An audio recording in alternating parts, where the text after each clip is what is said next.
بله سلام شاگرد عزیز. باز ما آمدم که یک چند جمله سویدنی را به زبان دری برتان تشریح کنم. خدا کنه روز خوب و خوش شروع کرده باشین، زندگی یکای خوش داشته باشین. شروع میکنیم همیشه از hur är det یا hur är det. اصلنش از hur är det. با سویدنی ها یک ذره تیزتر میگه، باز میگه hur är det. معنایش ای است که چطور هستی تو، چطور هستی تو. در جوابش همیشه میگین jag mår bra. jag är frisk. من خوب هستم و من سر حال هستم. jag är inte sjuk. من مریض نیستم. ها، بعد از اون میریم از جمله اول شروع میکنیم. میبینیم لیسه برتان چی نوشته کرده. گفته vilket väder är idag. vilket väder är idag. بله سلام شاگرد عزیز. خدا کنه روزک خوب شروع کرده باشین و سر حال و استوار باشین. باز ما امروز درس خود شروع میکنیم. یک چند کلمه درس به دری براتون تشریح میکنم. شروع میکنیم. همیشه ما جمله خود از چی شروع میکنیم؟ یا از hur mår du شروع میکنیم. hur mår du چی مانا داشت؟ چطور هستی تو؟ مگرم حال یک ذره تغییر دادیم برتان میگیم hur är det. hur är det عین مانا را داره، هیچ فرقی نداره. hur är det مانایش عین چیز است. چه قسم که مانایش میشه؟ تو چطور هستی، چی حال داری. باز در جواب شما میگین jag mår bra. من خوب هستم. من خوب هستم. و یا هم گفته میتونی یا är frisk. من سر حال هستم. یا هم گفته میتونی یا är inte sjuk. من مریض نیستم.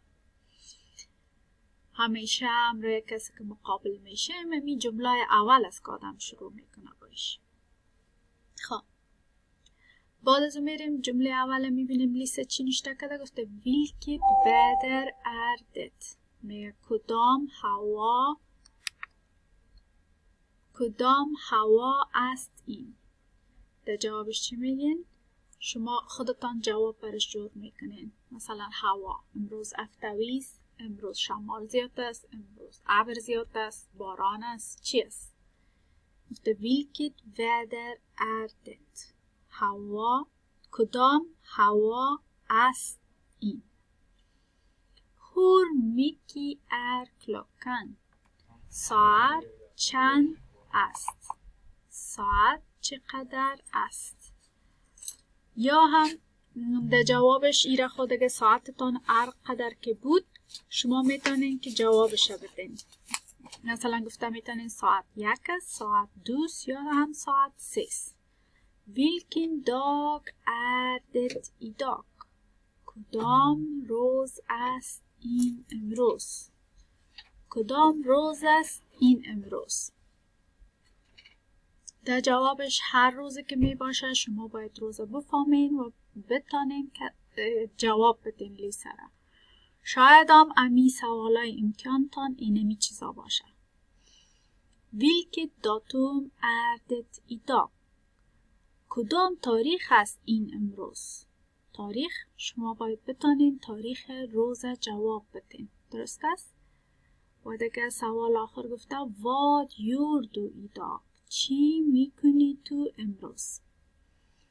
یعنی اینمی سوالا یکی از مهمترین سوال است که شما باید تکرار کنین و در امتحانتان ما برتان بگویم که امکان زیاد میره که اینمی سوالا برتان بره. قسمی که امروز و صبح ما و شما امتحان داریم شما باید چی چیزا را زیادتر تکرار کنین. خیر است ایره که در هفته رفتیم برتان میگم. هفته را کسایی که هلتید است و دلتید است از اینجا شروع میکنین. اینجا QR کد داره. این کارخانگی رو امروز میکنین. گفتن نر واکنر دو، چی وقت بیدار میشی تو؟ در اینجا گفتن نر ایتر دو فروکوست، چی وقت میخوری تو چای صبح؟ نر استودرر دو، چی وقت درس میخوانی تو؟ نر هنلر دو مات، چی وقت خریداری میکنی تو غذایت؟ نر ایتر دو لونچ، کدام وقت میخوری تو غذای چاشت؟ نر سوور دو، چی وقت میخوابی تو؟ نر فکر دو، کدام وقت چای می نوشی؟ هم چای بین یگان دفعه دوجت یا بعد از نان چاش یا بعد از نان شو او رو فکر میگن. ها در اینجا چی مهم است؟ در اینجا مهم امیسته که شما استفاده نر یاد بگیرید. نر چی وقت مانا میده؟ نر سووردو اگر در امتحان ازتان پرسان شود تو باید بفهمی که چی وقت میخوابی تو. اگر بگویم نر ایتر دو لونش تو باید بفهمی که چی جواب تیش. بسیار مهم است. خب شما میریم در می هفته، شما یه هفته را باید امروز و سبا تکرار کنین تا که ما امتحان از پیشتان میگیریم. درست است؟ مهمترین جایی که شما باید بخوانین یکی فصل است که بسیار مهم است، ساعت است، تاریخ است که بسیار مهم است، دیگه امی خود یک دو سه است و دیگه کوشش کنین فیلم هایی که لیسه برتان اضافه از خود میمانه اونو را زیاد کوشش کنین. اینی تاریخ هاست، بسیار مهم است، یاره تکرار کنین. اگر میخواین در امتحان خوب باشین ای را زیادتر تکرار کنین. دیگه اینی ورباست، یاره بسیار تکرار کنین، مهم است. ساعت هم بسیار مهم است، باید تکرار شود. و ای که هوا چطور است، شما باید تشریح بتانید که هوا چه قسم است. ورم است، بارش میباره، برف میباره، مولیت است، چی است؟ درست است؟ این قدر زیاد چی نیست. دیگه فصل است، فصل ها را هم کوشش کنین که تکرار کنین. بریم کسایی که دلتید بود کار خانگیش هم اینجا خلاص میشه. کسایی که هلتید است کار خانگیشان از اینجا باز شروع میشه. این هم QR کود داره، این رو زیاد چندین بار میشنوین. تاریخش از 27 می، چهارشنبه 27 می است. پرونومن چی را میگه؟ پرونومن ضمیر میگه. ضمیر چی است؟ مثل هن، هون، وی، نی، اینمی چیزا را میگن پرونومن. ما و شما در دری بر پرونومن ضمیر میگیم. ولی ضرور نیست که شما ضمیر یاد بگیرین، ولی اما قبل بفهمین که کدام چیزا را پرونومن میگه. گفتم براتان مثلا او خانم، او مرد، او بچه، او دختر، یا کلش چی است؟ پرونوم است یا ضمیر. ضمیر چی است؟ چیزی است که جای نشین اسم میشه. مثلا اگر بگویم فاطمه ایتر مات، نه؟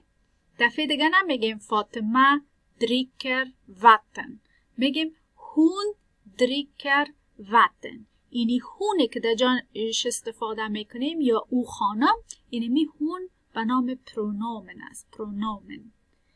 اینال گفته که لیس اوردن، بخوانین لغتا را. لیسن på orden، گوش بتین به لغتا. سکریو اوردن، نشته کنین لغتا را. گفته ترینا واریا داگ، یاد بگیرین همه روز. ها اینجا چی میکنین؟ می نویسین 3 مرتبه، گوش هم میتین، QR کودش هم میزنین و خودتان پیش خود میخوانینش. درست است؟ به اینجا onsdag 27 maj است. چهارشنبه 27 مای. Hur gammal är. Hur gammal چند ساله است. این حالا یک نامه میگیره، مثلا چند ساله است علی. اینجا سنش میبینین، در پایین نوشته میکنین. مثلا میگه Hur gammal är Emma. چند ساله است ایما. میبینین سنش نوشته میکنین. Hur gammal är Yusuf. سنش میبینین، در جایش نوشته میکنین. درست است؟ این هم کارخانگی هم امروزتان است. onsdag 27 maj. در اینجا 1 2 3 یاد باید بگیرین. این هم یک چیز مهم است، شما باید بتانین. اینجا مثلا تفور اینجا گفته بود، در اینجا تفور خط کشیده، در اینجا تمرین کردن. یعنی حالا بعد از 11 را اینجا پیدا میکنین، اینجا خط میزنین و در اینجا 11 را چندین بار نوشته میکنین. همه تو کلش دوام میدین. درست است؟ کار خانگیتان همه قدر بود. امروز و صبح امتحان دارین. بر زنگای ما منتظر باشین. چیزایی که بسیار مهم بود که شما باید یاد داشته باشین در امتحان و ما براتون گفتم دیگه. خدا کنه روز خوب و خوش داشته باشین. خدا حافظتان.